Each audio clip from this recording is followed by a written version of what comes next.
नमस्कार प्रिय विद्यार्थियों, स्वागत है आप सभी का आपके अपने YouTube channel Envira online school पर। और आज फिर से अपन लोग पार्ट 7 अपने कंप्लीट कर लिया था लास्ट वीडियो में। पार्ट 8 में अब आज डिस्कस करेंगे आपकी प्रश्नावली 2.3 के जो बाकी बचे प्रश्न हैं। तो अच्छे से देखिएगा, पूरा वीडियो देखोगे तो ही आप लोग अच्छे से प्रश्नों को अपनी नोटबुक में लिख पाओगे और हल सीख पाओगे, क्योंकि एग्जाम में ये प्रश्न बहुत ही ज़्यादा पूछे जाते हैं और बहुत ही इम्पोर्टेंट प्रश्न हैं। इस चीज़ को विशेष रूप से ध्यान दीजिएगा। यहाँ पर दूसरा प्रश्न क्या है, सिद्ध कीजिए कि निम्नलिखित संख्याएं अपरिमेय संख्याएं हैं। आपके सामने प्रश्न नंबर 2 में 3 प्रश्न हैं, तो अच्छे से हल करते हैं इन प्रश्नों का। सबसे पहले प्रश्न की बात करते हैं, 1/√2। तो इसको क्या करेंगे, माना 1/√2 एक परिमेय संख्या है। क्योंकि विरोधाभास लेना पड़ेगा अपन को, तो सबसे पहले अपन क्या मानेंगे कि ये एक परिमेय संख्या है। अच्छे से देखिएगा, पूरा पहले समझना है आप लोगों को, उसके बाद लिखना है। तो ये एक परिमेय संख्या है, परिमेय संख्या है। इसका अर्थ ये हुआ कि 1/√2 बराबर a/b, यही लिखने वाला हूं मैं। लेकिन यहाँ पर सबसे इंपॉर्टेंट चीज़ कि a व b क्या है, a व b पूर्णांक संख्या है। क्या है? पूर्णांक संख्या है। a व b पूर्णांक संख्या है और b ≠ 0। a और b तो पूर्णांक है, लेकिन ये b 0 के बराबर नहीं है, क्योंकि परिमेय संख्या की शर्त यही है। सबसे इंपॉर्टेंट बात तथा a व b सह अभाज्य भी है। a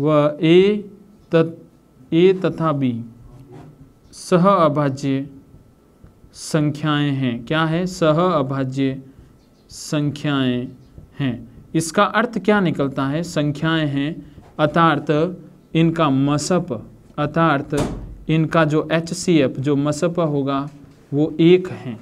यानी सीधी सी बात है, इनका मसप क्या होगा बच्चों? 1 ही होगा। इस कहानी के अकॉर्डिंग सबसे पहले मैं क्या करूँगा? वज्र गुणा। क्या करूँगा? वज्र गुणा करने पर वज्र गुणा करते हैं। b का गुणा 1 से, b × 1 और a का गुणा √2 से। बच्चों किससे? a का गुणा √2 से। तो गुणा करते हैं, b बराबर a√2। अब देखिए दोनों पक्षों में क्या करने वाला हूँ, दोनों पक्षों में वर्ग करने पर। क्या करने पर? वर्ग करने पर। तो b² बराबर a√2 का भी क्या होगा? स्क्वायर। तो यहाँ पे क्या कहानी बन रही है वो अच्छे से देखिए कि b का स्क्वायर हो जाएगा, और आपको पता है कि a का तो स्क्वायर होगा, लेकिन ये √2 का जैसे ही स्क्वायर करूँगा तो √2 का स्क्वायर 2 ही तो होता है। अच्छे से समझ में आ गया। इसे मानते हैं अपन समीकरण 1। और यहाँ से क्या चीज़ निकल के आ रही है, 2 को जब इधर भेजूंगा तो ये क्या बनेगा? b²/2। यानी ये वाला 2 b² के बट्टे में आ जाएगा बच्चों। तो सीधी सी बात है, b², चूंकि b² 2 से विभाज्य है। यहाँ से क्या चीज़ निकली कि b² 2 से विभाज्य है, अतः b भी 2 से विभाजित होगा। b भी 2 से विभाजित होगा। बात क्लियर है ना? अगर b² में 2 का भाग जाता है तो b में भी 2 का भाग जाता है, सीधी सी बात है। तो यहाँ से ये चीज़ तो स्पष्ट हो गई, और अपन ने शुरुआती स्टेज में इसे सह अभाज्य माना है। इस चीज़ को विशेष ध्यान दीजिएगा। तो अब देखिए यहाँ पे b² 2 से विभाज्य है, उसी प्रकार b भी 2 से क्या होगा? विभाज्य होगा। ये बात क्लियर हो गई। अब समीकरण 1 को अपन को यूज करना है, लेकिन उसके लिए समीकरण 2 तक पहुंचना पड़ेगा। यहाँ पर b बराबर 2a है, तो आप b बराबर 2c मानेंगे। इधर वाली चीज़ के इक्वल में वो चीज़ लेनी है, इस चीज़ को विशेष ध्यान दीजिएगा। b बराबर 2c, तो यहाँ पर c क्या है? c भी एक पूर्णांक संख्या ही है बच्चों, अच्छे से देख लीजिए। c भी एक पूर्णांक संख्या है, और वापस दोनों पक्षों में क्या करने वाला हूँ? दोनों पक्षों में वर्ग करने पर। क्या करने पर? वर्ग करने पर। और वर्ग करने पर क्या चीज़ आएगी? यहाँ पे देखें, b का स्क्वायर बराबर 2c का स्क्वायर, यानी b² बराबर 4c²। ये आपका समीकरण नंबर 2। अगर मैं इस समीकरण नंबर 2 में समीकरण नंबर 1 की वैल्यू रख दूं तो ये बी स्क्वायर बराबर क्या है 2a स्क्वायर, और ये वाली वैल्यू यहां आएगी। तो समीकरण 2 में 1 का मान रखने पर तो देखिएगा बच्चों क्या आ रहा है यहाँ पर। और ये प्रश्न अलग इसलिए है क्योंकि यहाँ पर 1/√2 है। जब √2 था तब तो अपन ने यहाँ पे a और b को उधर, ये इधर था a और b उसके सामने था, और यहाँ पर a बराबर 2c लिया था। लास्ट जो प्रश्न √2 जब आपने समझा था तो उसमें आपने देखा होगा। यहाँ पर 1/√2 होने के कारण सारी चीज़ें विपरीत हो गई है। तो यहाँ पर समीकरण 2 में 1 का मान रखता हूँ। समीकरण 2 आपके सामने है b स्क्वायर बराबर 4c स्क्वायर, b स्क्वायर का मान 2a स्क्वायर बराबर 4c स्क्वायर, 2 से ये कैंसिल हुआ, a स्क्वायर बराबर 2c स्क्वायर। यहाँ से क्या चीज़ स्पष्ट हो रही है बच्चों, ये 2 जब इधर आएगा तो a स्क्वायर बट्टा 2 हो जाएगा। तो स्पष्ट ये है कि a स्क्वायर 2 से किससे बच्चों, 2 से विभाज्य है। किससे, 2 से विभाज्य हैं। अतः a भी 2 से विभाजित होगा। अतः a भी किससे विभाजित होगा, 2 से विभाजित होगा। अगर ये 2 से विभाजित होगा तो यहाँ पर क्या चीज़ समझ में आ गई आपको। पहली स्थिति में यहाँ वाली कंडीशन अगर देखा जाए तो यहाँ पर b है जो किससे विभाज्य है, 2 से, और यहाँ पर a किससे विभाज्य है, 2 से। अतः स्पष्ट है कि a व b दोनों 2 से क्या है, 2 से विभाज्य हैं, 2 से विभाज्य हैं। अतः हमने a व b को सह अभाज्य संख्या माना था। क्या माना था, सह अभाज्य संख्या। तो यहाँ पर क्या हुआ है, सह अभाज्य संख्या माना था, जबकि विरोधाभास के कारण बच्चों, विरोधाभास के कारण यहाँ पर 1/√2 एक अपरिमेय संख्या होगी। कौन सी संख्या होगी, एक अपरिमेय संख्या। क्लियर है, इस चीज़ को विशेष रूप से देख लीजिएगा। और ये आपके प्रश्न नंबर 2 का पहला प्रश्न हमने हल कर लिया है। प्रश्न नंबर 2 इसी का सेकंड देखते हैं।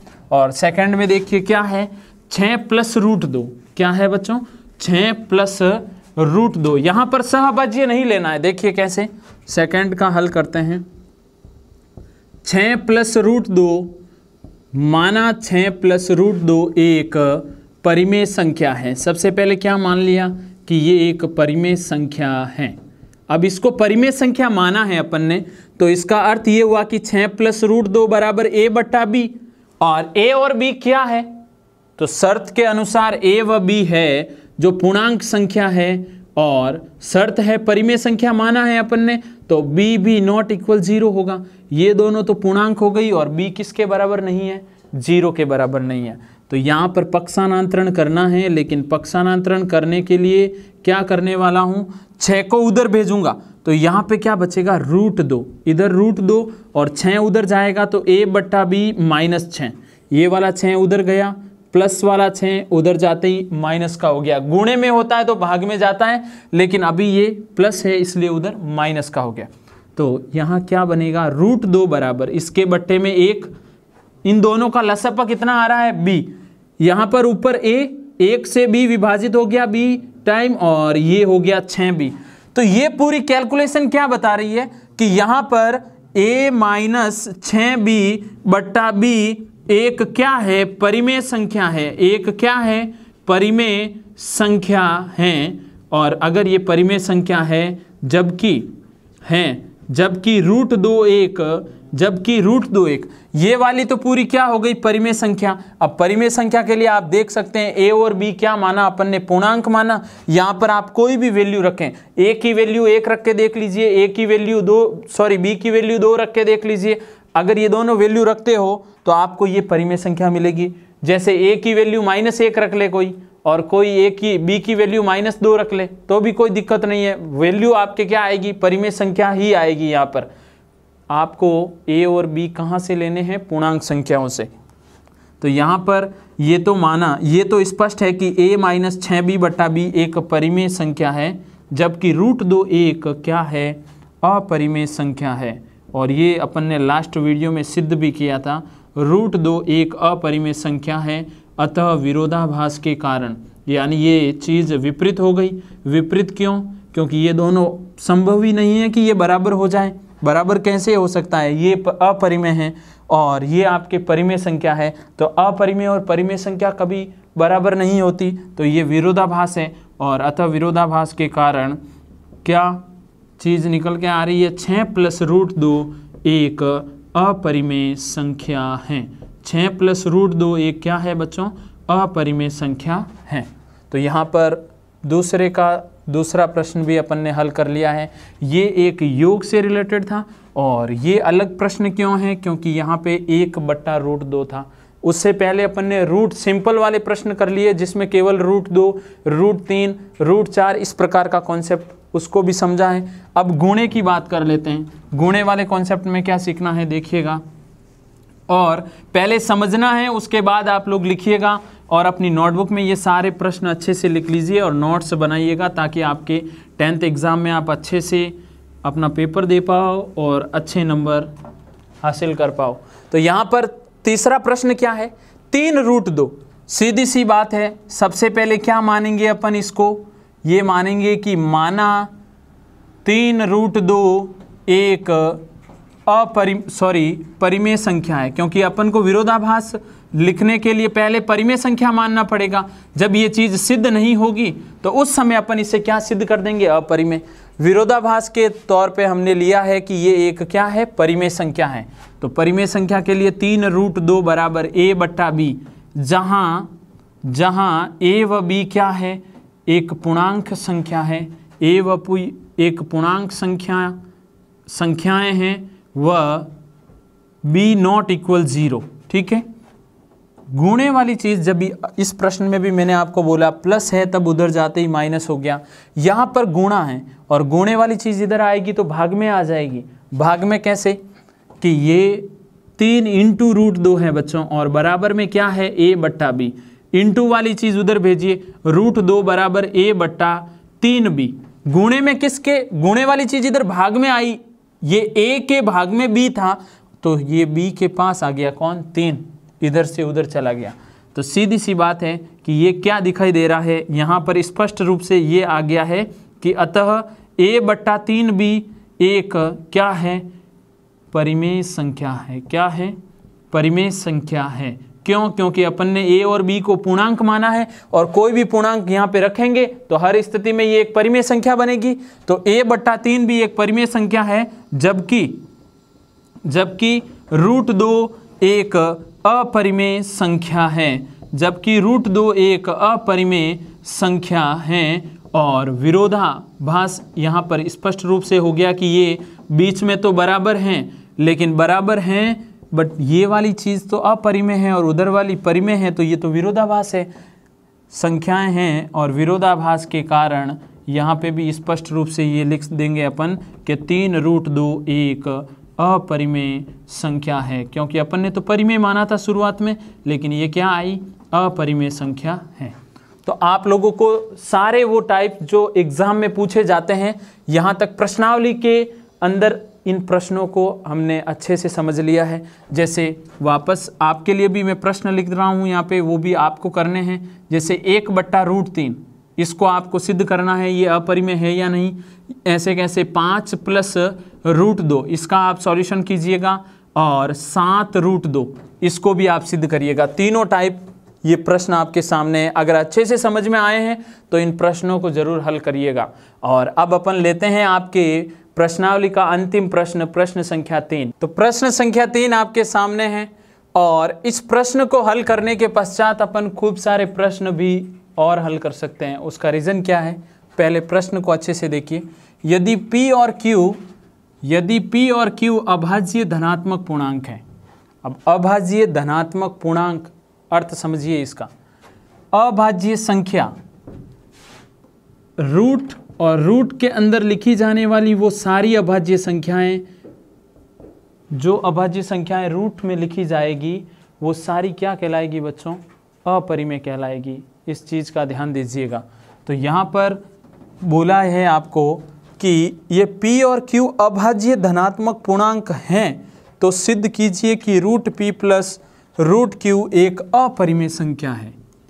क्या है? P और Q क्या है यहाँ पर? अभाज्य धनात्मक पूर्णांक। तो पहले देखते हैं इसका क्या करने वाले हैं अपन।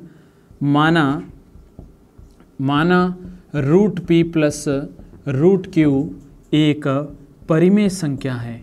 एक क्या है? परिमेय संख्या है। इसको परिमेय संख्या माना। परिमेय संख्या माना है बच्चों, इसका मतलब ये हुआ कि P प्लस रूट Q बराबर A बट्टा B। इसके बराबर में कोई वैल्यू रख दी अपन ने। यहाँ पर P और Q क्या है वो भी लिख देते हैं प्रश्न अनुसार। तो देख लीजिए, प्रश्न के अनुसार P व Q अभाज्य धनात्मक पूर्णांक है। क्या है? अभाज्य धनात्मक पूर्णांक हैं। कौन? P और Q दोनों ही अभाज्य धनात्मक पूर्णांक है। और A व B क्या है बच्चों? A व B पूर्णांक संख्याएं हैं, क्योंकि ये पूरी कहानी पूर्णांकों की है। A और B क्या है? पूर्णांक संख्या है। और साथ ही B किसके बराबर नहीं है? 0 के। B बराबर नहीं है 0 के। ये प्रश्न में दे रखा है और ये शर्त अपन ने मानी है। माना A व B क्या है? पूर्णांक, और B नॉट इक्वल क्या है? 0। तो अब करना क्या है? ऐसे प्रश्न को हल करने के लिए मैंने आपको क्या कहा था कि अगर आपके पास इस प्रकार के प्रश्न हो, 2 प्लस रूट 3 हो, तो रूट 3 को इधर रखिए, 2 को उधर भेज दीजिए। ये अभी अपन ने किया है इस प्रकार का प्रश्न। लेकिन यहाँ पर दोनों के ऊपर रूट आया है, तो किसी एक को उधर भेजिए, यानी P को भेज देते हैं या फिर Q को भेज देते हैं। तो पक्षांतरण करने पर दोनों के ऊपर अगर रूट आ जाए तो अपन को क्या करना है? किसी एक रूट वाली संख्या को उधर भेज देना है। इधर बचा रूट Q बराबर में A बट्टा B, रूट Q इधर बराबर में A बट्टा B, और P को उधर भेजते हैं तो ये माइनस रूट P। इसको कैसे हल करेंगे? दोनों पक्षों में क्या करना है? वर्ग करना है। विधि वही रखनी है। तो वापस देखिए, दोनों पक्षों में वर्ग करने पर, क्या करने पर बच्चों? वर्ग करने पर। तो यहाँ पर रूट Q का क्या करते हैं? वर्ग, और A बट्टा B माइनस रूट P का भी क्या करते हैं? वर्ग। इसका तो वर्ग हो गया, ये तो बन जाएगी आपके Q यानी रूट हट जाएगा यहाँ पर। लेकिन इसको कैसे सॉल्व करेंगे? इसको सॉल्व करने के लिए आपको एक सर्वसमीका यूज करनी पड़ेगी। A माइनस B का होल स्क्वायर क्या होता है? A square plus B square minus 2AB, यही होती है सर्वसमीका बच्चों। A माइनस B का होल स्क्वायर, या फिर x माइनस वाई लिख दीजिए। यहाँ पर ये x और इसे माना y, तो ये x स्क्वायर, ये y स्क्वायर, और ये माइनस 2xy। इस सर्वसमीका को यूज कर लीजिए, कंफ्यूज नहीं हो, क्योंकि A और B ऑलरेडी इस प्रश्न में ही दे रखा है। तो देखें क्या करने वाले हैं अपन। इधर तो हो जाएगा आपका Q स्क्वायर, यानी Q का स्क्वायर क्या होगा? Q ही होगा, ठीक है। और बराबर के उधर इसे मानूंगा मैं x, इसे क्या मानूंगा? x, और इसे क्या मानूंगा? y। x माइनस वाई का स्क्वायर होता है x square plus y square, यानी x में कौन है? a बट्टा b, और इसका करते हैं सबसे पहले स्क्वायर। फिर y की जगह वैल्यू किसकी है? रूट p की बच्चों, और रूट p का भी क्या करते हैं? स्क्वायर। ऐसे कैसे? माइनस, ये माइनस फॉर्मूले के अकॉर्डिंग 2 का 2, यहाँ पर तो प्लस है, माइनस का माइनस, 2 का 2। x की वैल्यू कितनी है? a बट्टा b, और y की वैल्यू क्या है? Root p। क्या है? y की वैल्यू रूट p आपके सामने है। इसी का सॉल्यूशन अभी कर रहे हैं। तो ये हो गया q बराबर ये a स्क्वायर बट्टा b स्क्वायर। ये वाली चीज़ क्या बनेगी बच्चों? a स्क्वायर बट्टा b स्क्वायर। ऐसे कैसे? ये प्लस रूट p है, और रूट p का स्क्वायर क्या होता है? रूट p का स्क्वायर p ही होता है। और यहाँ पर माइनस 2 के बट्टे में 1 है, रूट p के बट्टे में 1 है, 2 इंटू a, ये 2a, 1 b और b बट्टे में b, और ये रूट p का रूट p। लेकिन अपन को तो एक चीज़ ही दिमाग में रखनी है कि अगर बीच में बराबर है और बराबर के इधर या तो परिमेय ले आओ और बराबर के उधर अपरिमेय ले आओ, और ये विरोधाभास ही अपन को क्या सिद्ध करवाएगा? जो भी संख्या सिद्ध करनी है परिमेय या अपरिमेय, ये विरोधाभास लाना है। तो यहाँ पर ये रूट वाले पद को मैं इधर लेके आता हूँ, फिर पक्षांतरण कर रहा हूँ। देखिएगा पक्षांतरण क्यों कर रहा हूँ, क्योंकि रूट वाली संख्या को एक तरफ, तो ये वाली चीज इधर ला रहा हूँ। तो ये 2ab रूट p बराबर, ये माइनस इधर आया प्लस हो गया, a square b square plus p, और ये प्लस वाला q उधर गया तो किसका हो गया बच्चों, माइनस का हो गया, माइनस का q। तो यहाँ पर देखो क्या कहानी बन रही है, 2a बट्टा b रूट p बराबर, इसके बट्टे में एक, इसके बट्टे में भी एक, इस पूरे का लसपा कितना आएगा, b स्क्वायर, क्या आएगा b स्क्वायर। तो यहाँ बनेगा a स्क्वायर प्लस एक से ये विभाजित हुआ यानी pb स्क्वायर माइनस ये बनेगा qb स्क्वायर। ये गुणे वाला जो पद है यानी रूट वाली संख्या, और रूट में भी स्पेशली ये p है क्या, ये p और q तो अभाज्य धनात्मक पूर्णांक है। अभाज्य धनात्मक पूर्णांक अगर रूट में आ गया तो वो क्या होती है, अपरिमेय होती है। तो यहाँ पर ये वाली चीज गुणे में है, और गुणे वाली चीज जब उधर जाएगी, गुणे वाली चीज इधर आएगी तो किस में आ जाएगी, भाग में। किस में आ जाएगी, भाग में। ये रूट पे इधर पड़ा है और ये वाली चीज उधर भेजते हैं, सीधी सी बात है, b को उधर गुणे में और इस 2a को भाग में। ये b गुणे में आएगा a square plus p b square qb square बट्टे में ये 2a b स्क्वायर, यही बनेगा। देख लीजिए b चला गया इस अंश के गुणे में, अंश कौन है, a square plus pb square minus qb square, इस पद के गुणे में कौन आ गया, b, और ये वाला अंश इधर चला गया हर के गुणे में। हर क्या है, 2a स्क्वायर और b स्क्वायर गुणे में आ गया। लेकिन यहां से क्या चीज स्पष्ट हो रही है, अपन को सिद्ध क्या करना है कि ये अपरिमेय संख्या है या नहीं। क्या सिद्ध करना है, ये अपरिमेय संख्या है या नहीं। तो यहां से स्पष्ट रूप से विरोधाभास दिख रहा है। इस पूरी संख्या में कहीं आपको रूट लगा हुआ दिखाई दे रहा है, इस पूरी संख्या में कहीं पे भी रूट नहीं है।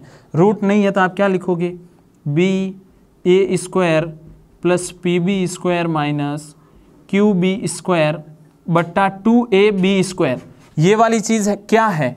अतः ये है आपके एक परिमेय संख्या। क्या है बच्चों, परिमेय संख्या है, परिमेय संख्या है। जबकि अगर इसे आप चेक करना चाहो तो कैसे करोगे, चेक करने के लिए कुछ नहीं करना है। यहां पर a और b तो स्पष्ट रूप से पहले ही बोल दिया पूर्णांक है, a और b तो स्पष्ट रूप से क्या है, पूर्णांक ही है। और p और q क्या है, p और q अभाज्य धनात्मक पूर्णांक है। वैल्यू जैसे ही रखोगे क्या आएगी, एक परिमेय संख्या ही आएगी, एक परिमेय संख्या है। जबकि ये वाली क्या है, जबकि रूट p एक अपरिमेय संख्या है। क्या है, एक अपरिमेय संख्या है। और अपरिमेय संख्या और परिमेय संख्या समान थोड़ी होगी, बराबर नहीं होगी ना। तो यहाँ पर बराबर नहीं होगी तो क्या होगा, यहाँ पर लिख रहा हूँ। अतः आगे वाली चीज़ यहाँ पे ऐड कर रहा हूँ, इससे आगे वाली ध्यान दीजिएगा। अतः विरोधाभास के कारण, अतः विरोधाभास के कारण क्या बन रहा है, ये चीज़ जो अपन ने शुरुआत में परिमेय मानी थी वो अब क्या सिद्ध हो गई है, के कारण root p plus root q एक क्या बन गई है, एक अपरिमेय संख्या सिद्ध हो गई है, एक अपरिमेय संख्या है। क्लियर है बच्चों, क्या है, अपरिमेय संख्या है। और यही चीज़ अपन को क्या करनी थी, सिद्ध करनी थी कि root p plus root q क्या एक अपरिमेय संख्या है या नहीं। अब देखो यहाँ पर आपके एग्जाम में जो प्रश्न बनता है, एग्जामिनर प्रश्न क्या बनाता है, वो ऐसा ही क्वेश्चन देता है। लेकिन क्वेश्चन में यहाँ पे देखो प्रश्न में बोला है p और q क्या है, अभाज्य धनात्मक पूर्णांक संख्या है।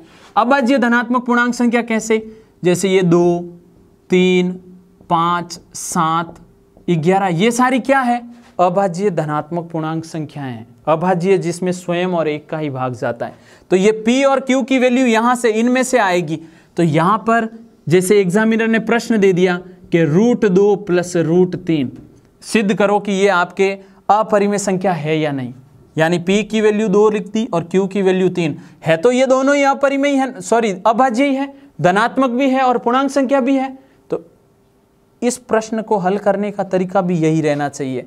आपको शुरुआत में यहाँ पर p और q की जगह रूट 2 रूट 3 लिखना है और यही प्रश्न आता है एग्जाम में। ऐसा ही प्रश्न पूछा भी गया है, जैसे इसकी जगह और भी रूट 5 प्लस रूट 7, ये भी सिद्ध करने का पूछ ले तो आपको ये लिखा, फिर a बट्टा b किया, दोनों में से कोई एक चीज़ उधर भेजना है। जैसे p और q में से मैंने p भेजा है, आप q भी भेज सकते थे। क्लियर है बच्चों? तो यहाँ पर ये भेजा और दोनों पक्षों में क्या करना है, वर्ग करना है। दोनों पक्षों में मैंने वर्ग कर दिया, दोनों पक्षों में क्या कर दिया, वर्ग। और वर्ग करने के पश्चात यहाँ पर ये फॉर्मूला अप्लाई कर दिया, x माइनस वाई का स्क्वायर, ये रहा आपका फॉर्मूला। और फॉर्मूला अप्लाई करने के बाद में ये वैल्यू पूरी कैलकुलेशन करने के बाद में रूट वाले पद को बराबर के इधर लाइए बच्चों, रूट वाले पद को इधर लेके आया और ये उधर लेके गया, तो सीधी सी बात ये निकल के आ रही है कि ये बराबर में जो चीज़ है वो क्या है, परिमेय है, जबकि ये वाली चीज़ रूट में लिखी गई है और वो भी स्पेशली क्या है, अभाज्य और धनात्मक पूर्णांक, तो ये है अपरिमेय और ये विरोधाभास है। और विरोधाभास के कारण ये जैसे प्रश्न हुआ वैसे ये दो प्रश्न भी हो जाएंगे और ये दोनों आप लोगों को करने हैं। प्रश्न क्या है, √5 प्लस √7 एक अपरिमेय संख्या है, सिद्ध करो।